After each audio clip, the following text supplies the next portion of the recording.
Micheal Ray Richardson was a unique talent of his era, as he had excellent height for a point at 6'5", but he could also play the 2, especially when his jump shot was falling. He could even slide to the small forward position at times due to his excellent rebounding. But the best parts of his game were his elite court vision and defensive ability, as he was great at intercepting errant passes and pickpocketing ball handlers. While he wasn't the best athlete, he was able to rise up and finish at the rim on occasion. A lot of people say he was the beginning of the influx of the taller point guards, as Magic entered the league a year after him. Micheal was drafted 4th overall by the Knicks in 1978 to replace their former star Walt Frazier. After a decent rookie season, he completely broke out as a sophomore, leading the league in assists and steals, and by year 4 he was a multiple-time All-Star and All-Defensive Team member, presumably about to enter the prime of his career. However, his battles with addiction would put a major roadblock in the way, as his several failed drug tests led to a lifetime ban in 1986. But he would find a new home in Europe, even turning down the NBA once he was reinstated, as he would play overseas and in other leagues until his late 40s, before becoming a successful coach. While most people know about him because he was banned, this video will shed more of a light on what he was actually able to do on the court. Welcome to PZ Hoops, and let's get down to it.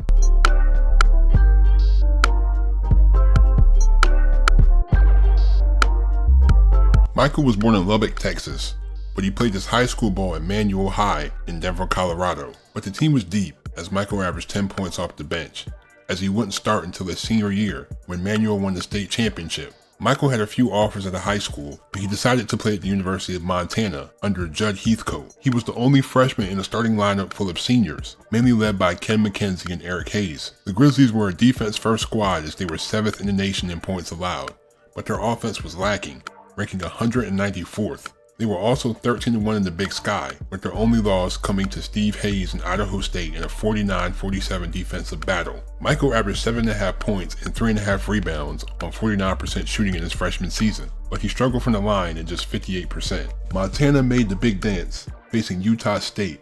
Micheal put up 13 points, 3 rebounds, and 2 assists, along with 7 turnovers, but Montana won by 13, as they were facing UCLA next. This game was pretty close, as the Bruins would win by 3, as Micheal only scored 2 points, but he did get 4 steals. He dropped 6 points and 5 rebounds in the 3rd place game against UNLV, which was an 8-point loss. By 1975, 4 of the starters had graduated, making Micheal the new leader on the team, and he would step up big. He increased his scoring by over 10 points, while improving his rebounding and passing. Micheal finished the season 3rd in the conference with 18 points a game, along with 6 rebounds and 4 assists, along with a much improved 73% from the line. He was first team all-conference as well, but the Grizzlies were inexperienced and they had gotten even worse offensively, so they finished with a 13-12 record, missing the tournament. In Micheal's junior season, he finally got some help from incoming future NBA players Lee Johnson and John Schroeder, along with his teammate Micheal J. Richardson, who led the conference in rebounding. Montana had improved a lot in the scoring department while still keeping their stingy defense, as they finished 18-8,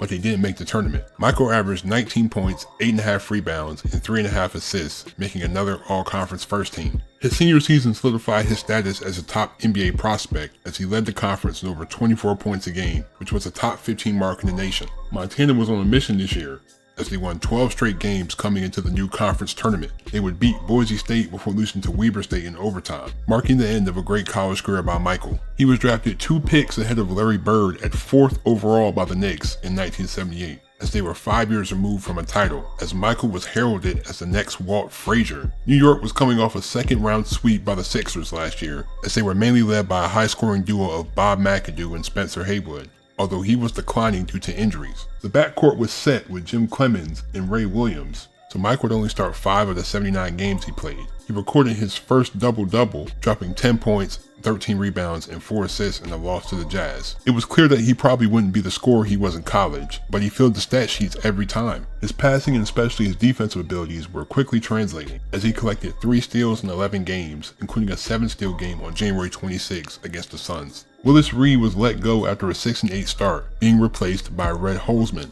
Bob McAdoo requested a trade and he was shipped to the Celtics, as the Knicks struggled down the stretch, finishing 31-51, as Micheal averaged 6.5 points, 3 rebounds, 3 assists, and 1.5 steals his rookie season. In 1979, Red Holzman switched Micheal to the shooting guard position, while the Knicks drafted Bill Cartwright out of San Francisco, as the two formed a nice inside-out duo. Micheal would be a nightly triple-double watch this season, as within the first month, he dropped 17, 11, and 9 versus the Pacers, and 21-14-9 against the Nets. He would be the definition of a stat sheet stuffer, scoring 21 20-point games, grabbing double-digit rebounds in 12 games, and dropping double-digit assists in 45 games, including 13 with more than 15 assists. Micheal and Bill would make their first All-Star games this season, as Richardson would average 15 points, 6.5 rebounds, 10 assists, and 3 steals, as he was the third player in NBA history to lead the league in assists and steals, as he also made the first team All-Defense. Micheal would also experiment with the three-pointer this year, shooting 110 of them, making 27 for a pedestrian 24%. The Knicks were still a pretty young team though,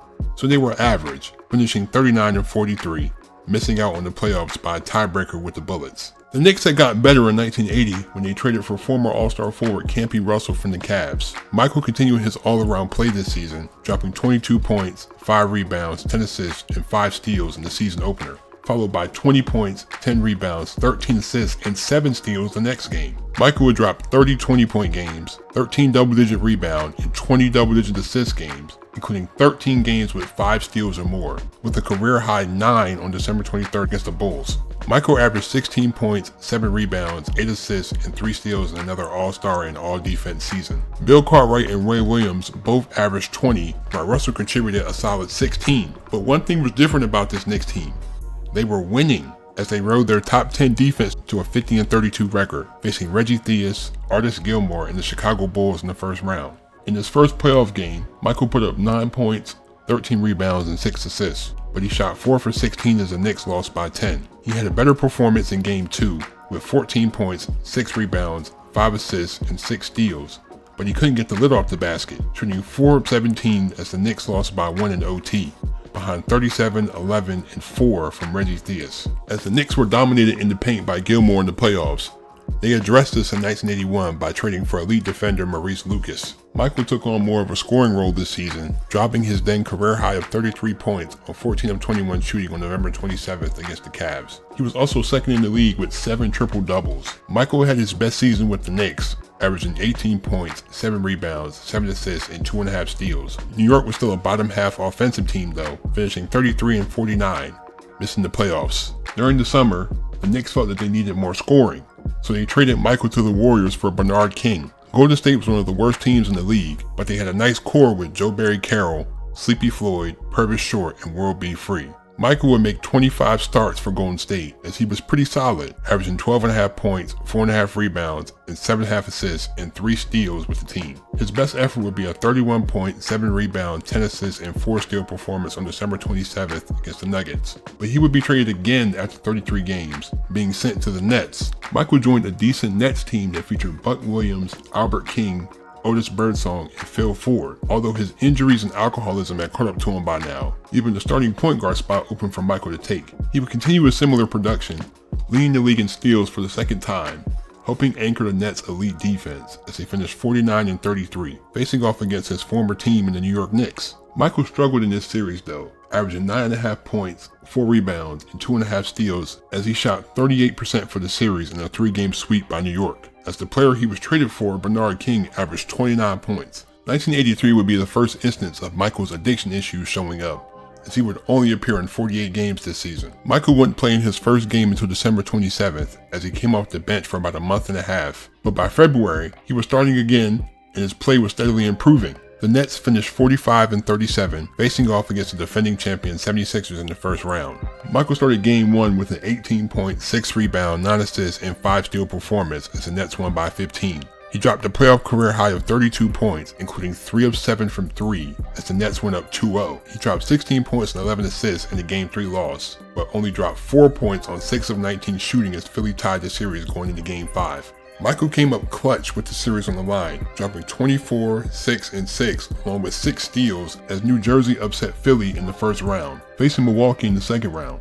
The Bucks were up 2-1 after 3 games, as Micheal had shot 12 for 42 in the first 3. He bounced back in Game 4, with 24 points on 9 of 17 shooting in a 7-point win. He struggled again in Game 5, along with the entire team, who shot 33% in a 12-point loss. New Jersey would lose by 1 in Game 6. Richardson had built off of his improved performance in the playoffs and would turn in the best season of his career in 1984. He dropped 30 20-point games, 10 30-point games, 28 games with double-digit assists, and 13 games with 5 or more steals. He would also shoot the most threes in his career with 115, but he made 29 of them at a 25% clip. Micheal would finish the season averaging a career-high 20 points, 5.5 rebounds, 8 assists, and a league-leading 3 steals a game, finishing as an All-Star for the first time in 3 years, along with a top 15 finish in MVP voting, a top 10 finish in DPOY voting, and he won the Comeback Player of the Year. Birdsong also dropped 20 a game, while Buck Williams averaged a double-double, as their top 10 defense led them to a 42-40 record,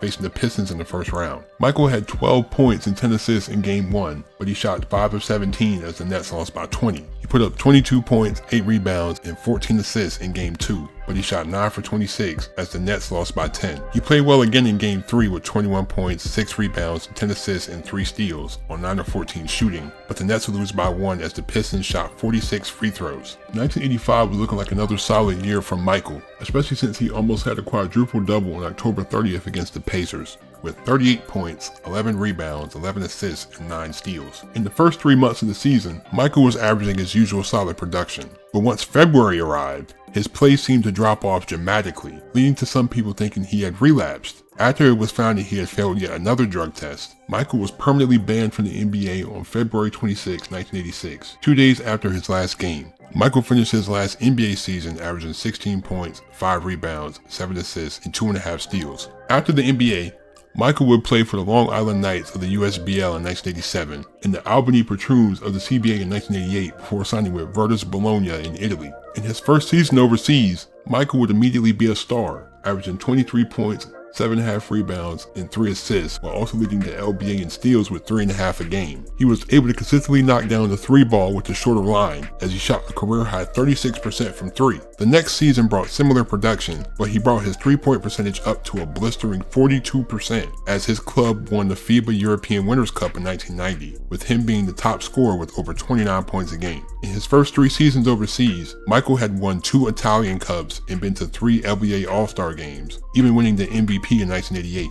Micheal signed with KK Split the next season, a Croatian team that had featured a young Toni Kukoc before he went stateside. He would win the Croatian Cup in 1992, before signing with Libertas Livorno, another Italian club. He would be a 2-time All-Star in that league, averaging 21 points, 8 rebounds, and 3 assists over 2 seasons. At the age of 39, he would sign a 3-year deal with French club Olympique Antibes, as he would win the LNB Pro A championship in his first year. Even though he was in his 40s, Micheal was still putting up decent stats, averaging 16.5 points, 5.5 rebounds, and 3.5 assists in 3 seasons, including an insane 50% field goal percentage and 47% from 3 in 1995. Micheal would bounce around a few more teams before finally retiring in 2002 at the age of 47. Micheal would transition into coaching and do it pretty well, as he won 4 championships and picked up 3 Coach of the Year awards across 3 different leagues. Even though Micheal initially felt resentment about being banned from the league, he saw it as a wake-up call that motivated him to get his life back on track afterward. David Stern didn't really kick me out. If I didn't do what I did, I would have kept playing in the NBA.